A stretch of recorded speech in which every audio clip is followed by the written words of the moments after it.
తర్వాత ఈ సలార్లో మిమ్మల్ని చూసిన తర్వాత మీ క్యారెక్టర్ చెప్పిన తర్వాత ఎప్పుడైతే ఆ పోర్ట్లో ఉంటుంది కదా ఫస్ట్ సీన్ మీకు అవునవునవును. ఎట్లా ఉంటుంది సార్? చాలా మంది డైరెక్టర్లు చేశారు, పెద్ద పెద్ద డైరెక్టర్లు తెలుగులో, పూరి గారు తర్వాత అందరితో, శ్రీను వైట్ల గారు రేపు ఇది చేస్తున్నారు.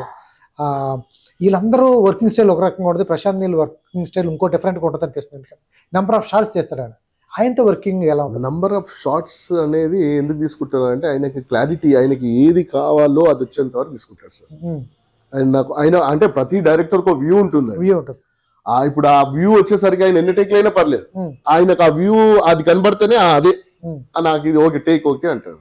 సో ప్రశాంత్ నీల్ సార్ కూడా టేక్లు తీసుకుంటారు, ఆయనకి ఏదైతే కావాలనుకుంటాడో అది చేయించుకుంటాడు ఆర్టిస్ట్ తో. ఇంకోటి అట్ ది సేమ్ టైం ఏంటంటే ఆర్టిస్ట్ గా బిహేవియర్ చేయకుండా ఆయనకు ఫస్ట్ ఎక్స్ప్లెయిన్ చేస్తాడు, పిలిపించి కూర్చోబెట్టేసి నీ క్యారెక్టర్ ఇది, నీ డైలాగ్ వర్షన్ ఇది, నాకు డైలాగ్ అంత పెద్ద అర్చి చెప్పాల్సిన అవసరం లేదు, నిదానంగా చెప్పు, ప్లెజెంట్ గా చెప్పు, ఇది నాకు ఎక్కువ హడావుడి ఉండొద్దు అని ఆయన చూపించి చేయించుకుంటాడు సార్.